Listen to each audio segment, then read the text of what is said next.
Hoje as saudações serão pulpianas, porque a gente vai falar aqui de um material que ele remete a uma cultura anterior ainda, né, à chegada dos super-heróis, e que, na verdade, ela está muito mais relacionada aos, o que a gente chamaria hoje de heróis da ciência, né, ou primeiros heróis, ou heróis pulp, que é o termo que melhor se consolidou, né, ao longo da história do entretenimento. O Adam Strange, ele é um personagem bastante tradicional, né, da editora.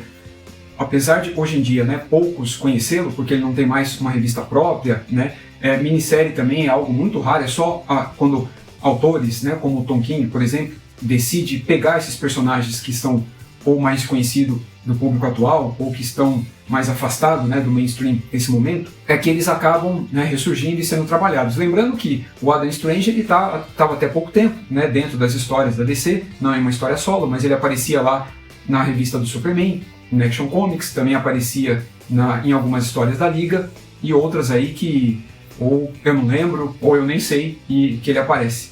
Como eu havia dito, né, o personagem ele remete a outros personagens, outros heróis, sejam eles super ou não, ligados à cultura pulp, né, antes aí da ascensão, né, dos super-heróis, iniciada ali em 38 com o nascimento do Super-Homem. Então, como referência, a gente tem o Flash Gordon, o Perry Rhodan, a série de livros alemã que é publicada até hoje, desde os anos 60, o Buck Rogers e o Tom Strong, né, que é a homenagem máxima, né, a essa era pulp, a essa era científica, né, dos heróis, feita pelo Alan Moore. Esse estilo de super-herói, né, esse estilo de abordagem, esse jeito de contar histórias, ele está muito mais associado ao estilo europeu, né, de fazer ficção científica. Esses personagens, né, que eu citei e o próprio Adam Strange, ele se encaixa muito mais naquele modelo de antologias de ficção científica propostas ali pela revista Heavy Metal, né, nos Estados Unidos mesmo. Uma outra obra agora já europeia, que agora voltou aos holofotes, né, graças ao Pipoque Nankin, que é o Incal, né, é um outro exemplo de um tipo de ficção científica que herdou bastante características, né, da era pulp, da era científica, né, de se contar histórias, né. Ela pertence a um tipo de ideal em que a gente depositava na ciência tudo aquilo que a gente acreditava que fosse bom, né, e que melhoraria, tudo aquilo que a gente desejasse que a humanidade fosse, o mundo fosse em um futuro mais ou menos distante. Em relação ao autor, né, o que a gente tem aqui? A gente tem um Tom King já de volta, né, à sua forma, né, ao seu auge.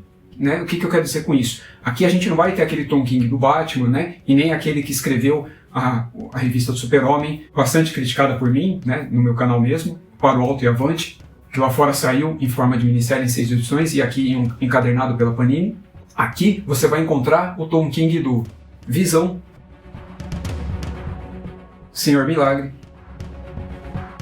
o Tom King do Rorschach, logo já vai estar bombando por aqui, e o Tom King do Xerife da Babilônia. Ou seja, a gente vai ter aqui o melhor que o autor tem a oferecer com base nessas obras que eu acabei de mencionar, que é o que o público brasileiro já conhece, tirando a do Rorschach, que ela acabou de começar e tal aqui.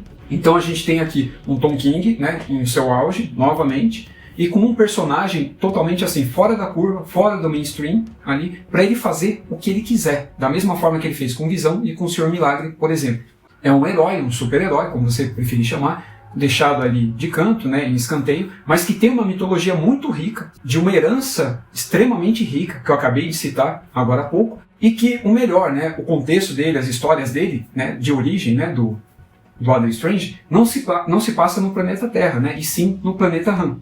Só que aqui a gente vai ter, né, um mix entre as duas coisas, né, uma parte, um presente na Terra, em algum lugar, e uma em forma de lembrança, né, a respeito de uma tragédia ou não, ou em momentos de glória também, podemos colocar assim, lá no planeta Han.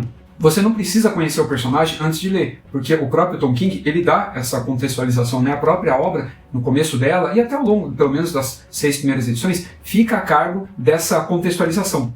Então não tem problema, né? Não há essa preocupação. Mas se você já conhece, aí digamos que você vai aproveitar muito mais o que está sendo trabalhado aqui e até algumas inversões, né? Algumas paródias que o próprio autor faz em relação à história desse personagem. Algo que já está se tornando bastante corriqueiro, né? Dentro das obras do Tom King, que a gente encontra aqui também, é justamente fazer com que o personagem se encontre em uma situação completamente assim desesperadora, né, e deprimente, tá? Algo que ele fez com esses que eu já citei, como Visão, né, o Senhor Milagre, o próprio Superman, ele chegou a trabalhar também um pouco isso, só que de uma forma mais reduzida. E aqui a gente também tem um contexto que remete a uma guerra. Então dá pra gente associar aqui também aos dramas vividos lá na obra O Xerife da Babilônia. Só que não da mesma forma, é claro, que aqui é ficção científica, lá é muito mais uma ficção histórica. Mas em termos de roteiro, né, essa aproximação ela até é pertinente. Por enquanto eu só li o que foi publicado aqui mesmo, porque mesmo lá fora ela ainda não se concluiu.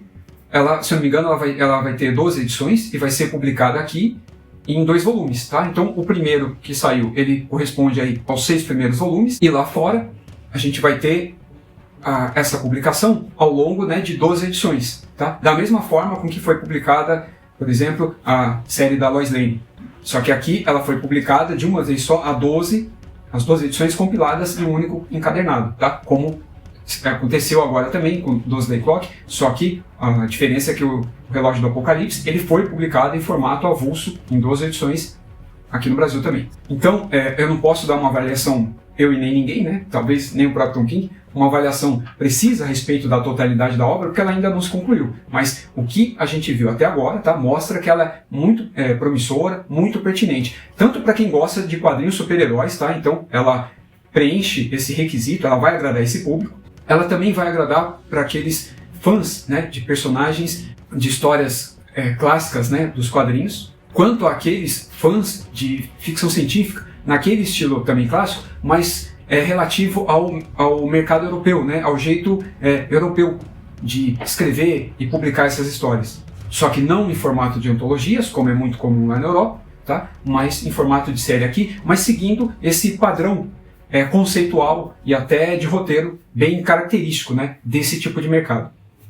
Então, em relação ao veredito final, eu recomendo a obra, tá? Para quem é leitor desses 3 tipos que eu acabei de mencionar: quadrinhos, heróis clássicos e ficção científica, e principalmente para quem nunca conheceu, nunca ouviu falar do Adam Strange, ou viu esse personagem aí solto em alguma história recente aí da DC, como a última saga que a gente teve aqui ano passado, né, do Ano dos Vilões. Ela aparece, como mencionei, na revista Super-Homem, alguma revista da Liga que eu nem sei, e até em outro lugar que eu nem esteja sabendo também. Justamente, eu quero saber quem que é esse personagem, me aprofundar mais, então vale a pena. E sabendo que ela é escrita, né, pelo mesmo autor, e ela foi feita de uma maneira muito semelhante, não que a história é igual, não é uma cópia, né, nada disso, mas que ela tem o mesmo peso, né, a mesma carga dramática, em que um Senhor Milagre e um Visão, então vale muito a pena, tá? Pelo menos assim, eu recomendo que a pessoa dê uma chance para conhecer. Agora, quem já conhece o Adam Strange, né, é só entrar de cabeça que não vai se arrepender. A não ser que esse leitor goste apenas do Adam Strange lá do início, né, de como ele foi concebido, que é o mais parecido possível com o Flash Gordon e esses outros personagens que eu já citei. Porém,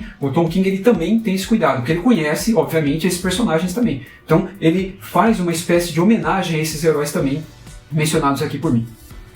Então foi isso, comentem aí o que vocês acham, né, dessa publicação, dessa proposta, né, de publicação tanto da parte da DC quanto da Panini. O que vocês acham do Tom King atualmente, tá? Ele se mantém em relação ao padrão de qualidade ou não, na opinião de vocês, né? Ele mudou muito depois do Batman, né? O que vocês pensam dele atualmente, né? Digam aí pra mim, a opinião de vocês em relação a isso me importa. E me digam se vocês têm interesse ou não de adquirir ou de ler, ou de continuar essa história, ou se algum de vocês já leu, tem essa primeira parte, mas não gostou e não pretende continuar. Então foi isso, um grande abraço e até o próximo vídeo.